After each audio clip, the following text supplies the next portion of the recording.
എന്താണ് income tax? എന്താണ് advance tax? ആർക്കൊക്കെയാണ് അഡ്വാൻസ് ടാക്സ് ബാധകമായിട്ടുള്ളത്? എപ്പോഴൊക്കെയാണ് അഡ്വാൻസ് ടാക്സ് അടയ്ക്കേണ്ടത്? അഡ്വാൻസ് ടാക്സ് യഥാസമയം അടച്ചില്ലെങ്കിൽ എന്തൊക്കെ പ്രശ്നങ്ങളാണ് ഫേസ് ചെയ്യേണ്ടി വരുന്നത്?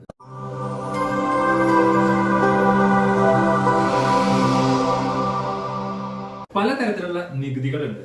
ഇതില് നമ്മൾ വരുമാനം ഉണ്ടാക്കുമ്പോൾ ആ വരുമാനത്തിന്റെ മീതെ അടയ്ക്കുന്ന നികുതിയാണ് വരുമാന നികുതി അല്ലെങ്കിൽ ഇൻകം ടാക്സ് എന്ന് പറയുന്നത്. നമ്മൾക്ക് നമ്മുടെ ടാക്സ് കണക്ക് കൂട്ടുമ്പോൾ ആ കണക്ക് കൂട്ടുന്ന ടാക്സിനെ ടോട്ടൽ എമൗണ്ട് ഒന്നിച്ചടയ്ക്കാതെ അതിനെ പല ഗഡുക്കളാക്കി അടയ്ക്കാനുള്ള ഒരു സംവിധാനം ഇൻകം ടാക്സ് ഡിപ്പാർട്ട്മെന്റ് ഒരുക്കി കൊടുക്കുന്നുണ്ട്. അതിനെയാണ് അഡ്വാൻസ് ടാക്സ് എന്ന് പറയുന്നത്. ഈ അഡ്വാൻസ് ടാക്സ് യഥാർത്ഥത്തിൽ ഒരു വർഷത്തിൽ 4 തവണയായിട്ടാണ് അടയ്ക്കേണ്ടത്. എത്രയാണോ നമുക്ക് ടാക്സ് വരുന്നത് ആ ടാക്സിന്റെ 15% എമൗണ്ട് ആദ്യത്തെ ഗഡുവായിട്ട് അത് ജൂൺ 15-ാം തീയതിക്ക് മുമ്പ് അടയ്ക്കേണ്ടതാണ്. അതിനുശേഷം രണ്ടാമത്തെ ഗഡു അതായത് ടോട്ടൽ ടാക്സിന്റെ 45% അത് സെപ്റ്റംബർ 15-ാം തീയതിക്ക് മുമ്പ് അടയ്ക്കേണ്ടതാണ്. ഇനി അതിന്റെ മൂന്നാമത്തെ ഗഡു അത് ഡിസംബർ 15-ാം തീയതിക്ക് മുമ്പ് ടോട്ടൽ ടാക്സിന്റെ 75% അടച്ചു തീർക്കേണ്ടതാണ്. ഇനി അവസാനത്തെ ഗഡുവായിട്ട് 100% ടാക്സും മാർച്ച് 15-ാം തീയതിക്ക് മുമ്പ് നമ്മൾ അടച്ചു തീർക്കണം എന്നാണ് ഇൻകം ടാക്സ് ഡിപ്പാർട്ട്മെന്റ് അനുശാസിക്കുന്നത്.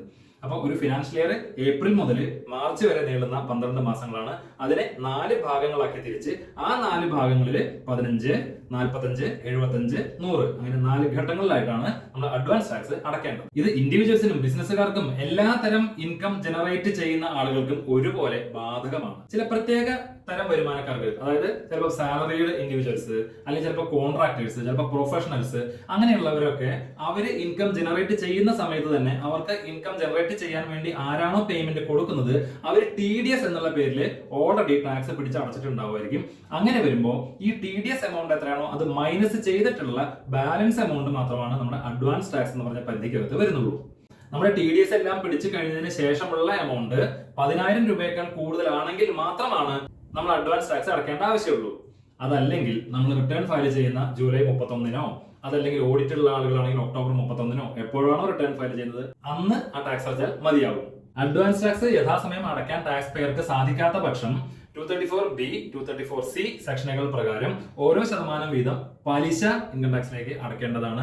അത് നമുക്ക് വരുന്ന ഒരു നഷ്ടമാണ്. അതുകൊണ്ട് തീർച്ചയായും നിങ്ങളുടെ ടാക്സ് കൃത്യമായി കണക്കുകൂട്ടി ആ ടാക്സില് 10,000 രൂപയേക്കാൾ കൂടുതലാണോ ഇനിയുള്ള ടാക്സ് എമൗണ്ട് എന്നുള്ളത് നോക്കി മാർച്ച് 15-ാം തീയതിക്ക് മുമ്പ് തന്നെ അഡ്വാൻസ് ടാക്സ് ആയിട്ട് അടച്ച് നിങ്ങളുടെ ലയബിലിറ്റി കുറയ്ക്കാനായിട്ട് നിങ്ങൾ എല്ലാവരും ശ്രദ്ധിക്കുക.